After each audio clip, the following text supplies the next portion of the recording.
I have a confession to make. I have an addiction.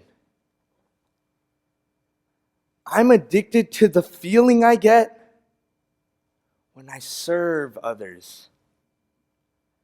I want you to all think of a time when you did a selfless act of service for someone else. Opening the door for somebody. Cleaning up a beach. Volunteering at your local animal shelter. How did that make you feel? It's a combination of happiness, adrenaline, and self-fulfillment. And today, I want to take you all on a picture journey of what I've learned over the past 10 years of running a nonprofit. Here I am, at 6 years old, shoving cans and bottles into a plastic bag, recycling for the fight against deforestation. Now, at the time, that's the only way I knew how to raise money. But I kept at it. And in 2008, I was able to start my own nonprofit organization called Kids for Our World. Kids for Our World has now planted over 16,000 trees in 8 different countries.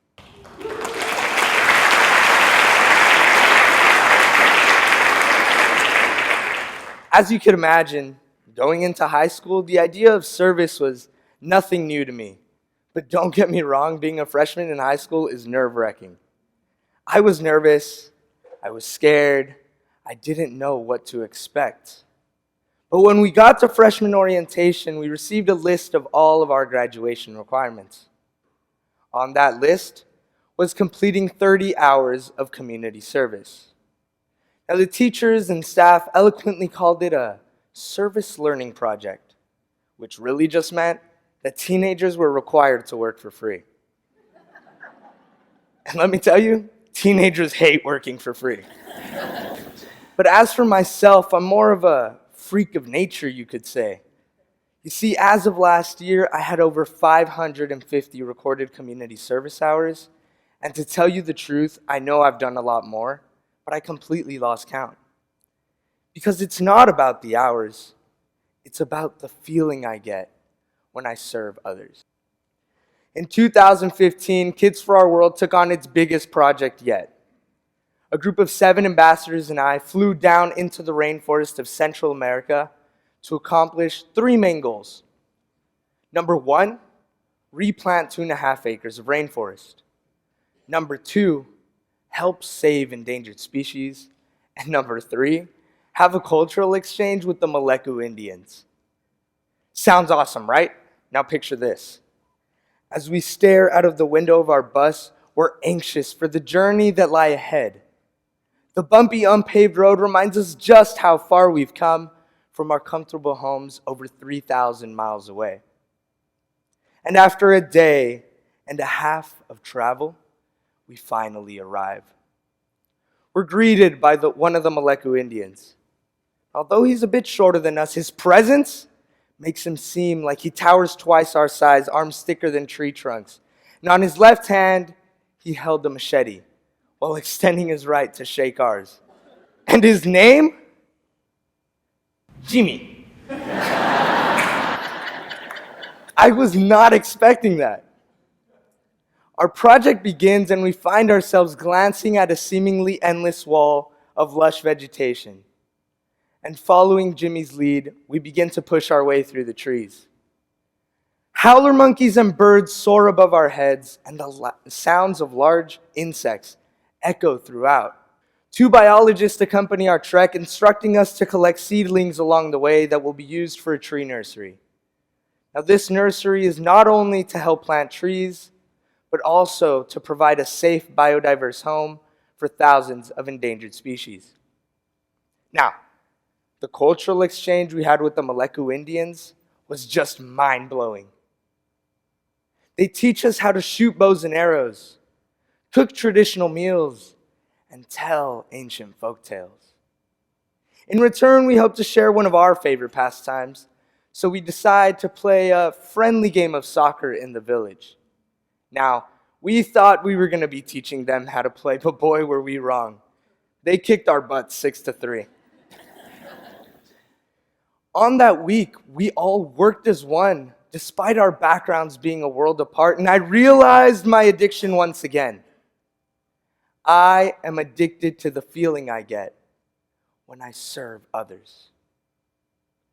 The sound of thunder approaches, and the sunny day quickly turns into a combination of wind and rain.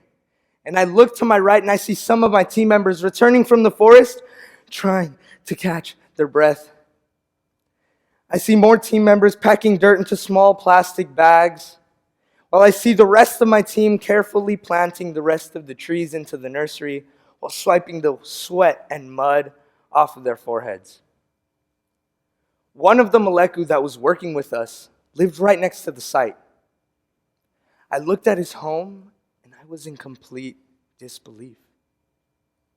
It looked like a small shack, no doors, no windows, and holes in the roof that allowed the rain to seep through. And out of the corner of my eye, I see a small boy. He's not wearing a shirt, barefoot in the cold. I wave, he smiles and waves back, and Jimmy introduces us to the family. And to my surprise, there are 9 kids that live there. 9 kids, with a single mother and an elderly man we find out is their grandfather. And I think to myself, there are people around the world living like this, and sometimes I'm back at home taking what I have for granted. Now I see the boy once again. This time he's hiding behind his mom, a little shy, a little nervous. I ask him his name. Luis Miguel, he says. How old are you? 3. He holds up his fingers to show me his age. I put my backpack down and take out a soccer ball, but this isn't just any soccer ball. It's called the socket. You see, when you play with this ball for 30 minutes, it produces 3 hours of light, which is revolutionary for a third world country like this. I put the ball on the ground, pass it to Luis Miguel, and he just can't resist his love for the game. So he passes the ball right back.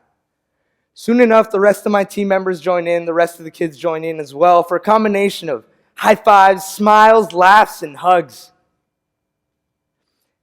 And then the boy invites us into his room, and this is where the magic happens. See, his room is dark, but when we plug the light bulb into the ball, just like the ball, his face lit up with a smile from ear to ear. It was the first time that Luis Miguel had seen light in his room. Now this is what you see. Teenagers going down into the rainforest of Central America helping low-income families, right? This is what you don't see. What that 3-year-old boy did for me. Because at that moment, my life was changed forever. I pondered the question, who was really serving who? Who were the real heroes in this story? And I come to understand that every time we serve, there's a form of reciprocal service. Reciprocal service. What does that mean? Well, in this case, we were helping them in the moment, but they were instilling something in us that would be with us for a lifetime. You see, I was humbled by their simplistic lifestyle, humbled by the fact they invited us into their home, shared their hardships, but rejoiced in their blessings. It was their smiles, their laughs, and their thank yous that made it all worth it. So the next time you go out and volunteer, I invite you to remember and think about the question, who is really serving who? Because if we open our minds and we humble our hearts, we come to understand that those we serve leave a lasting impact in our lives. I hope that one day you can all find a passion that drives you towards that addiction of service. Because I am addicted to the feeling I get when I serve others. And let me tell you, it's a great feeling, and I know that you can feel it too. Thank you.